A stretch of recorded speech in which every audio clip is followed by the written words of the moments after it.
इनका जो प्रेगनेंसी है वो 22 वीक की है।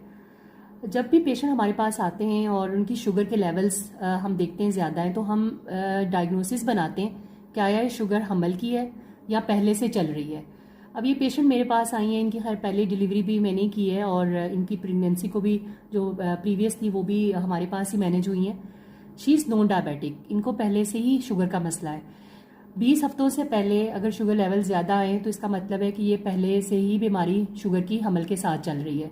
अगर 20 हफ्तों के बाद शुगर लेवल्स डीरेंज्ड होते हैं, ज़्यादा आते हैं, तो उसको हम लेबल करते हैं कि ये हमल की शुगर है।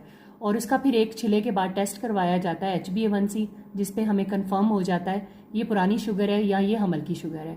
इसमें सबसे ज़्यादा इम्पॉर्टेंट बात, अगर शुगर पहले से ज़्यादा चल रही हो, हमल से पहले का जो टाइम फ्रेम है और जो पहले शुरू के 3 माह हमल के, उसमें अगर शुगर लेवल्स कंट्रोल ना हो तो सबसे ज़्यादा जो इम्पोर्टेंट टेस्ट होता है वो फीटल एको होती है।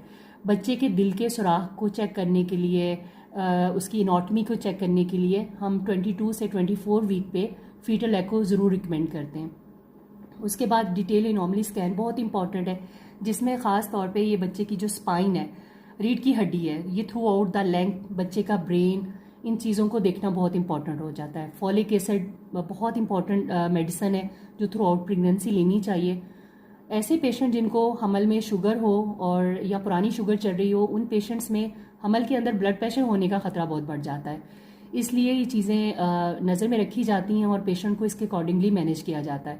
28 वीक्स के बाद जहाँ पानी की मिकदार और बाकी ग्रोथ पैटर्न देखा जाता है, वहाँ पे डॉपलर की स्टडी भी बड़ी इंपॉर्टेंट हो जाती है कि आया बच्चे को खून का बहाव तो डिस्टर्ब नहीं होता।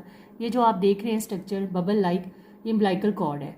फिर इसकी स्टडी की तरफ भी, फ्लो की तरफ भी हम चले जाते हैं। Thank you so much.